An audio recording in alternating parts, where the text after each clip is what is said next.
ಜಾತ್ಯತೀತ ಜನತಾ ದಳದ ಪಕ್ಷದವ್ರು ಯಾರೇ ಆಗಿರ್ಬೋದು, ನಾಗೇಶ್ ಅವರು ನಮ್ಮ ಮಾಜಿ ಸಚಿವರಾದಂತ ನಾಗೇಶ್ ಅವ್ರನ್ನ ನಾವ್ಯಾರನ್ನ ಹಗುರವಾಗಿ ಎಲ್ಲೂ ಮಾತಾಡಿಲ್ಲ. ಏನಾದ್ರು ನಾಗಮಲ್ದ ಪೂಜೆ ಇಟ್ಕೊಂಡಿದ್ದಾರೆ, ಇದೇನಾದ್ರು ಅಲ್ಲಿಂದ ಪ್ರಾರಂಭನ ಈಗ ನಾವು ಹೋಗ್ತಾರೆ ರಸ್ತೆ ಇಷ್ಟು ಅದು ಹದಗೆಟ್ಟಿದೀವಿ ಅಂತ. ಇಲ್ಲ ಇಲ್ಲ, ಎಲ್ಲ ಇದೆ ಅಲ್ಲಿ ಪೂಜೆ. ಅವ್ರು ಪೆಂಡಾಲ್ ಹಾಕಿ ಅಲ್ಲಿ ಮಾಡ್ಬೇಕಂತಾರೆ. ನಾನ್ ಪೆಂಡಾಲ್ ಅಂದ ತಕ್ಷಣ ಶಂಕರಣ್ಣ ಹೇಳಿದ ಪೆಂಡಾಲ್ ಹಾಕಿದ್ವಿ ಅಂತ. ರಸ್ತೆ ಪೂಜೆ ನಾವೆಲ್ಲ ರಸ್ತೆ ಪೂಜೆ ಮಾಡಿ ಅಲ್ಲೇ ಮಾತಾಡ್ಕೊಂಡು ಹೋಗ್ತಾ ಇದ್ವಿ.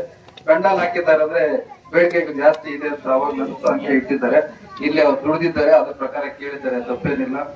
ಇವತ್ತು ಎಲ್ಲ ನಮ್ಮ ಮುಖಂಡರು ಈ ಒಂದು ಕಾರ್ಯಕ್ರಮದಲ್ಲಿ ಭಾಗವಹಿಸಿದ್ದಾರೆ. ಡಿಸಿಸಿ ಬ್ಯಾಂಕ್ ಏನನ್ನೋ ತಮ್ಮೆಲ್ಲರಿಗೂ ಗೊತ್ತಿದೆ, ಆದ್ರೂ ಅದಕ್ಕೆ ಸಮಯ ಇನ್ನೂ ಕೂಡ ಬರ್ಲಿಲ್ಲ. ನಾನು ಸಹ ಯಾಕೆ ಆ ಕ್ಷೇತ್ರ ಆಯ್ಕೆ ಮಾಡ್ಕೊಂಡ್ರೆ, ಮೊದಲಿಂದ ನಮ್ಮ ನಾಯಕರೆಲ್ಲಾನು ನಮ್ಗೆ ಸೇವಾ ಮನೋಭಾವನೆಯನ್ನ ಕಲ್ಸ್ಕೊಟ್ಟಿದ್ದಾರೆ.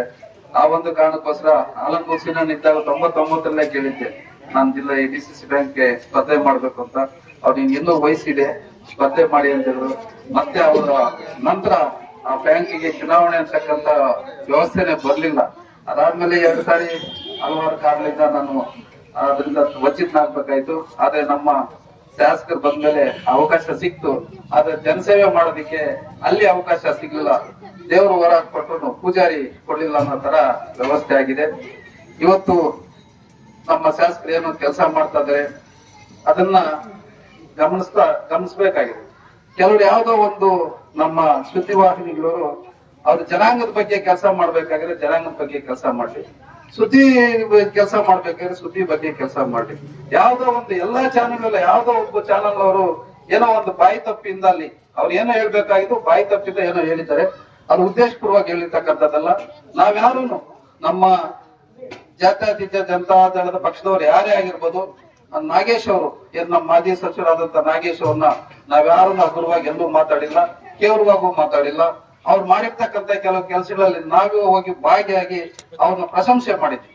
ಅವ್ರು ಮಾಡಿರ್ತಕ್ಕಂಥ ಕೆಲಸಗಳನ್ನ ನಮ್ಮ ಶಾಸಕರಲ್ಲಿ ಯಾರೋ ಕೇಳಿದ್ದು ಒಂದು ವಿಷಯ ಮತ್ತೆ ಹೇಳಿದ್ರು ಗುತ್ತಿಗೆದಾರರು ಅಂತ. ಅದನ್ನ ಅಲ್ಲಿ ತೋರಿಸಿಲ್ಲ, ಬರೀ ಏನ್ ಮೊದ್ಲು ಹೇಳಿದ್ರು ಅದನ್ನ ಮಾತ್ರ ತೋರಿಸಿದ್ದಾರೆ.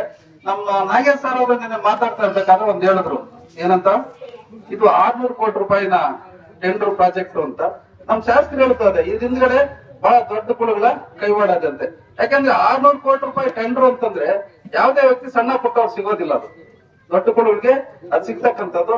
ಅವ್ರೇನ್ ಹೇಳಿದ್ರೆ, ತಾಲೂಕಿನ ಒಂದು ಏನು ಹಣ ಬಂದಿದೆ ಜನಕ್ಕೆ ಉಪಯೋಗ ಆಗಿಲ್ಲ, ಇವತ್ತು ಆ ಹಣ ಇಲ್ಲಿ ವ್ಯಯ ಆಗಿ ಖರ್ಚು ಮಾಡಿ ನ್ಯಾಯಯುತವಾಗಿ ಆಗಿದ್ದರೆ ಇವತ್ತು ಏನ್ ಸೋಮೇಶ್ ಪಾಳಿದ ಜನ ಸಂಕಷ್ಟ ಪಟ್ರು, ಆ ಒಂದು ದುರ್ವಾಸನೆಯಿಂದ ಏನೇನೋ ಒಂದು 15 ದಿವಸ ಅವರು ಕಷ್ಟಪಟ್ರು, ಅದೆಲ್ಲ ತಪ್ತಾ ಇತ್ತು ಅನ್ನೋ ರೀತಿಯಲ್ಲಿ ಹೇಳಿ ಗುತ್ತಿಗೆದಾರರು ಇದನ್ನ ಮಾಡಿದ್ದಾರೆ ಅಂತ ಹೇಳಿದ್ದಾರೆ. ಒಂದು ಬಾಯಿ ತಪ್ಪಿ ಎಲ್ಲೋ ಒಂದು ನಾಗೇಶ್ ಬಗ್ಗೆ ಅವ್ರ ಅವಧಿ ಅನ್ನೋದ್ರಲ್ಲಿ ಹೋಗ್ಬಿಟ್ಟು ಅದು ಆಗಿರೋದ್ ಬಿಟ್ರೆ ಉದ್ದೇಶಪೂರ್ವಕ ಅದ್ ಹೇಳಿರ್ತಕ್ಕಂಥದ್ದು ಏನಲ್ಲ. ಆದ್ರೆ ಅದನ್ನ ಕೆಲವರು ಅವರ ಏನೋ ಒಂದು ನಿಮ್ಮ ಪತ್ರಿಕಾಗೋಷ್ಠಿ ಕರೆದಿದ್ರು, ಅವ್ರ ಗಮನಕ್ಕೆ ಬಂದು ಅದನ್ನ ಬೇಡ ಅಂದ್ರೂ ಏನ್ ಇಷ್ಟು ವರ್ಷದಲ್ಲಿ ಹೋಗ್ತಾ ಇರ್ತವಂತವನ್ನ ಕಾಂಗ್ರೆಸ್ ಕಚೇರಿ ಕರ್ಸ್ಕೊಂಡು ಹೋಗಿ ಒಂದು ಪ್ರೆಸ್ ಮೀಟ್ ಮಾಡಿಸಿ ಎಲ್ಲ ಮಾಡಿದೆ. ಇದರಿಂದ ಏನ್ ಸಾಧನೆ ಆಗುತ್ತೋ ನಮ್ಗೆ ಗೊತ್ತಿಲ್ಲ. ನಮ್ಮ ಶಾಸಕರು ಮಾತಾಡಿರ್ತಕ್ಕಂಥದ್ದು ಜನರ ಒಂದು ಕಾಳಜಿ ಬಗ್ಗೆ ಮಾತಾಡಿದ್ದಾರೆ ಬಿಟ್ರೆ ನಾಗೇಶ್ ಅವ್ರ ಬಗ್ಗೆ ಆಗ್ಲಿ ಅವ್ರ ಕಾರ್ಯವೈಖರಿ ಬಗ್ಗೆ ಮಾಡ್ಬೇಕಂತಿಲ್ಲ.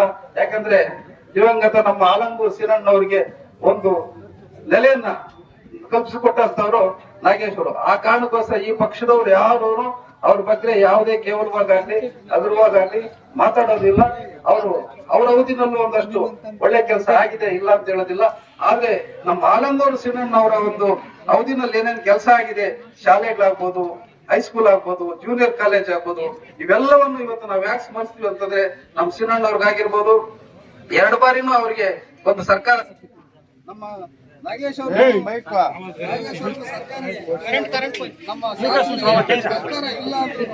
ಆ ಒಂದು ಛಲ ಏನಿದೆ ಇವತ್ತು ಕಾಂಗ್ರೆಸ್ ಅವರೇ ಹೇಳ್ತಾರೆ, ಇವತ್ತು ಅವನು ಒಂದು ಸೇವೆ ಮಾಡ್ಬೇಕಂತಕ್ಕಂಥ ಒಂದು ಮನೋಭಾವನೆ ಅಂದ್ರೆ ಅದಕ್ಕೆ ನಾವು ಮೆಚ್ಚುಗೆ ಕೊಡ್ಬೇಕಂತ ನಮ್ಮ ವಿರೋಧ ಪಕ್ಷ ಹೇಳ್ತಾ ಇದ್ದಾರೆ. ಆ ನಿಟ್ಟಿನಲ್ಲಿ ಎಲ್ರು ನಮ್ಮ ಮೀಡಿಯಾವ್ರಿಗೂ ಅಷ್ಟೇ ನಾನು ಯಾವುದೇ ಸಣ್ಣ ಪುಟ್ಟ ಬಂದಿದ್ದನ್ನ ಅದನ್ನೇ ತೋರಿಸಿ ಏನೋ ಬೇರೆ ನಿಮ್ಮ ಸಾಧನೆ ಮಾಡ್ಕೊಳ್ಳೋಕೆ ಹೋಗ್ಬೇಡಿ. ಜನಹಿತಕ್ಕಾಗಿ ನಿಮ್ಮ ಪತ್ರಿಕಾ ರಂಗದವರು ಕೆಲಸ ಮಾಡಿ ಅಂತ ಮನವಿ ಮಾಡ್ತಾ ನಾನು ಮಾತು ಮುಗಿಸ್ತಾ ಇದ್ದೀನಿ. ಜೈ ಹಿಂದ್, ಜೈ ಕರ್ನಾಟಕ.